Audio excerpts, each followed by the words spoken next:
Okay, as promised, here's a longer video of me just rambling about who I am and a little bit more about Emma. So, I guess I can sit up now that it's not like super serious. We're much more casual now, guys.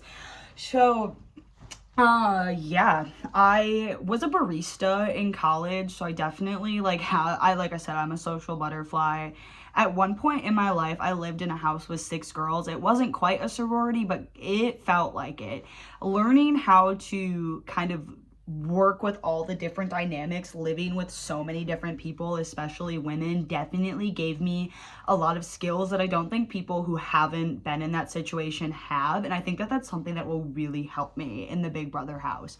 Because, like, one person is Chloe's mad at Nicole, and I'm in the middle of it. Like, how do I not piss off Nicole and not piss off Chloe? How do I be in the middle of this confrontation without causing problems?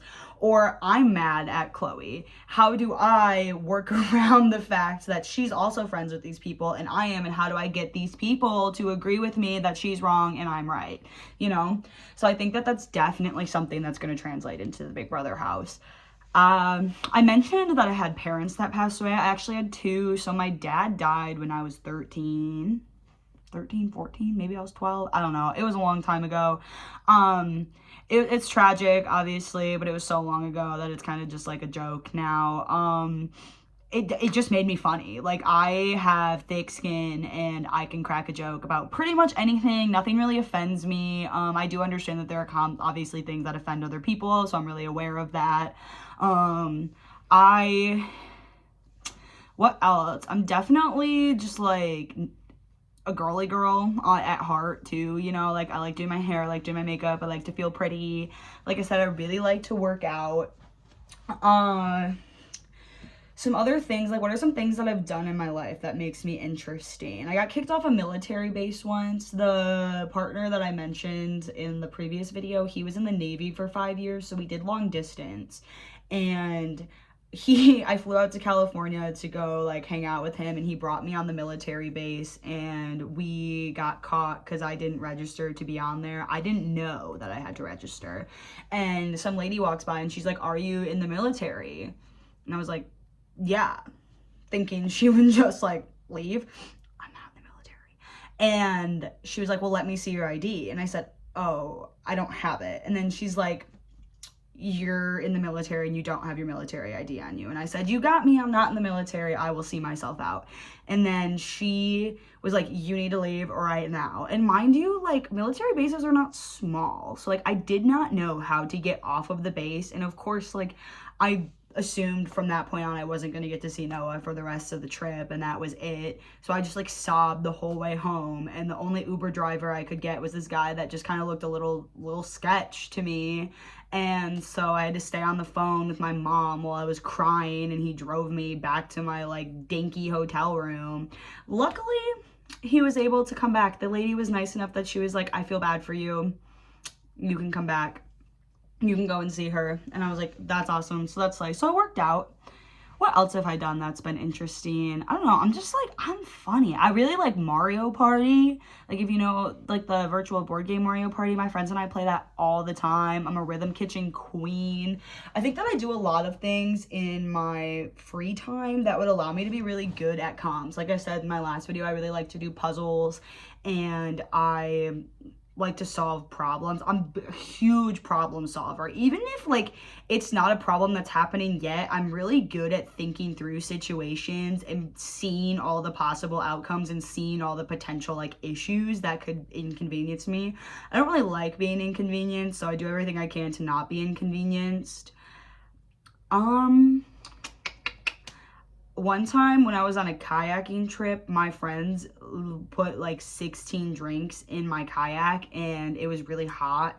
And I was a little stoned, and so I had a little bit of dry mouth going on, and I drank all 16 of those drinks in like less than 2 hours, and I blacked out on this kayaking trip, and they had to like chain me to their kayaks to float down the rest of it. I don't know if I should tell you that. I'm not a drinker now, though. I'm really not. I don't like to go out and party that much. I just think it's too loud. Like I said, I'm an audiology student, so I'm really concerned about my hearing and hearing loss because I don't want to get old and not be able to hear people, because I see patients like that every single day who just struggle day to day, and I just don't love that for them, and it's just something that I really want to help them. How I got into audiology is actually kind of interesting. I guess I could talk about that. So when I was 12, I actually had a chemical brain damage incident. So I got carbon monoxide poisoning at my 10th birthday party. It was the first time. I had been begging my parents for years to let me have a pool party, and they were finally like, yeah, you're 10 years old, you can have a pool party. So I was so hyped.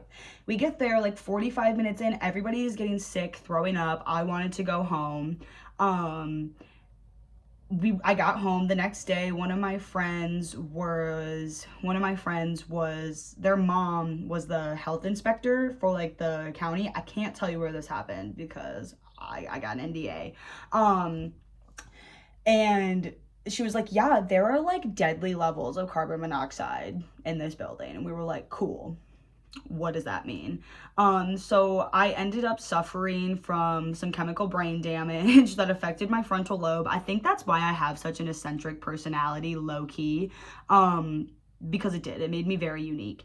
And then I saw a speech pathologist for 4 or 5 years, and I really liked therapy. I was like, this is cool. We play Lumosity games and put colors together. Like, this is cool. I could do this as a career. And then that's why I came to Central Michigan, or CMU for short. Fire up chips. And I got here and I started doing my classes, and I was like, I hate this. I don't like kids.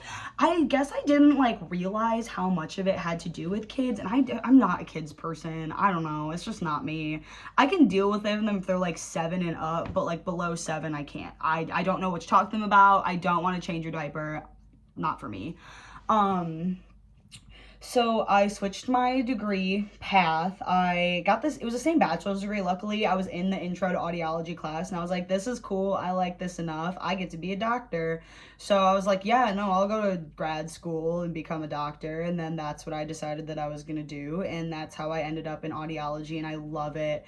I love my patients. I love it's just so rewarding because it's something that like people put off for so long. Like if you have a hearing, like on average, it takes people like 7 to 10 years to come in and like get help for a hearing loss if they like from the time that they notice it. So it's just so rewarding to see patients be like, wow, I can hear you again. They're like, I can hear you clicking your pen. And I'm like, you've been missing so much of the world around you. And it is. I love helping them. I love the geriatric population. I think they're so funny. There is something about grumpy old men that just crack me up. Grumpy old women are like, I get along with them because like deep down we are the same, like just like straight to the point, like a little bit of like the bitchy personality. No, I'm not bitchy. That's not how I would describe myself. I'm just much more of I'm just, like I said, I'm assertive, and like I know what I want, and I don't like to lollygag. I don't like it when people are like hemming and hawing about making a decision. Just make a decision. Just make a decision. Yeah. I think that that's probably enough from me, and I really hope that you want to interview me. I would love to fly out to LA. Like I've said before, I've never been to LA. I've been to California. I've only been to the LA airport one time. I kind of hated it, but I will go back for you. So I really, really hope that you'd like to meet me in person. I would love to meet you in person. And I really hope you have a great rest of your day. I hope your life is awesome. I hope things are going well. And I hope the world is being kind to you. Thank you so, so much for taking the time to listen to me. If you did get this far, that's awesome. And I hopefully look forward to hearing back from you. Thank you. Bye-bye.